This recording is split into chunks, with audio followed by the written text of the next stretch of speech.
good weak side shot blocker, and he's been a decent rebounder as well. Do you feel that you need to get another big man with Perk not being back maybe till February? Yeah, we do. He made a point to say that even though he's here, he was not in there because of Perk. Like when Perk comes back, it's still Perk's job. Is that something that you guys talk with him about? Yeah, no, we haven't talked with him. At least I haven't talked with him much about that. I don't know if Doc has either. I'm not sure Jermaine's concerned about that.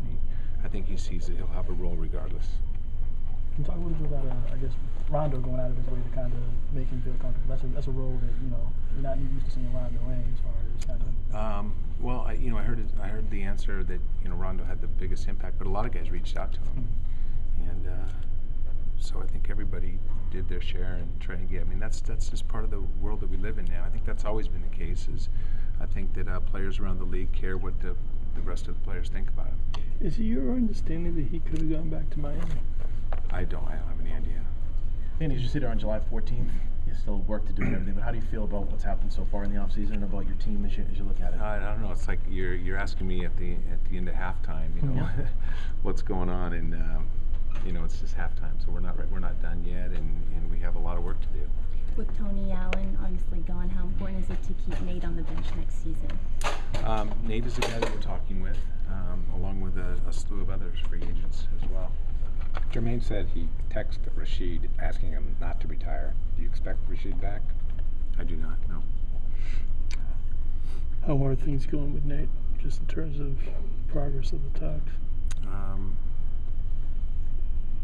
not sure that there's progress. I mean, I think I know where he stands. I think he knows where we stand, and the conversations continue. Any timetable for that next couple weeks is hard to tell. Or? You know what? These kind of things can happen in an hour, or they can take another bunch of days. So I'm not sure. You said you're at halftime. When it comes to filling out the wing, obviously there's a lot of veteran guys out there who maybe are waiting to see if they can, get the full minimum, and then might be around later. Is it just kind of a waiting game for you in terms of like seeing who's available and just kind of waiting to see who's around?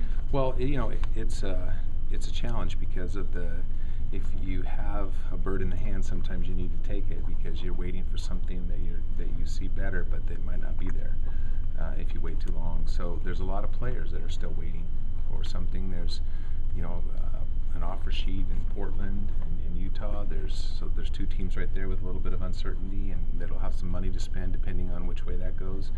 There's an offer sheet with Orlando and Chicago.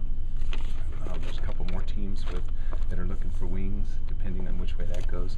So, there's some waiting going on.